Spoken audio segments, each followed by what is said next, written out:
বিজেপির flag poster ছেঁড়াকে কেন্দ্র করে উত্তেজনা ছড়ালো দিনহাটায়। লোকসভা নির্বাচনের প্রাক্কালে দিনহাটার শালমারা এলাকায় বিজেপি প্রার্থী নিশীথ প্রামাণিকের পোস্টার এবং বিজেপির দলীয় পতাকা খুলে ফেলার ঘটনাকে কেন্দ্র করে ব্যাপক উত্তেজনা দেখা গেল। ঘটনার প্রতিবাদে রাস্তায় টায়ার জ্বালিয়ে দীর্ঘক্ষণ পথ অবরোধ করে বিজেপির স্থানীয় কর্মকর্তারা। বিজেপির অভিযোগ, গতকাল গভীর রাতে তৃণমূল কংগ্রেসের দুষ্কৃতীরা বিজেপির দলীয় পতাকা এবং প্রার্থী নিশীথ প্রামাণিকের পোস্টার ছিঁড়ে ফেলে। যদিও অভিযোগকে সম্পূর্ণ ভিত্তিহীন বলে উড়িয়ে দেয় দিনহাটা তৃণমূল নেতা আনন্দ বর্মন। দিনহাটা থেকে আবির ভট্টাচার্যের বিশেষ প্রতিবেদন, বিগ নিউজ।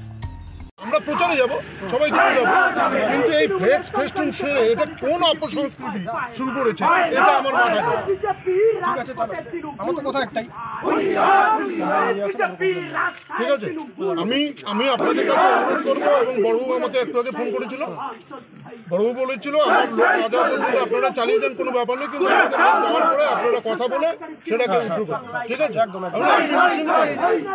নিশ্চিন্ত থাকুন। কিন্তু যারা দোষী, কালকে রাত্রি 11টা সাড়ে 11টার দিকে আমরা তখনই ওদেরকে আক্রমণ করতে পারতাম, কিন্তু ল অ্যান্ড অর্ডারটা আমরা হাতে নেব, আমরা আইন হাতে নেব। আমি ছেলেদের বলে দিচ্ছি ওরা কি করছে করুন না, আমরা কালকে সকালবেলা দেখি, সকালবেলা হয়েছে, হ্যাঁ ঠিক আছে। হ্যালো,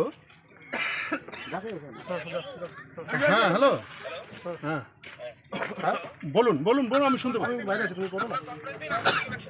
হ্যাঁ ঠিক আছে ঠিক আছে, আমি অবরোধ তুলে নিচ্ছি, পাবলিকের স্বার্থে আমি তুলে নিচ্ছি। আমি আপনাদের কাছে যেটা রিকোয়েস্ট করব সেটা হচ্ছে ফার্দার, ঠিক আছে ঠিক আছে ঠিক আছে, আমি অনুরোধ করব ওদেরকে অ্যালার্ট। আনুমানিক 11টা থেকে সাড়ে 11টা তৃণমূলে হারমাত বাহিনী অস্ত্রশস্ত্র নিয়ে আমাদের পার্টি অফিস ভাঙচুর করে।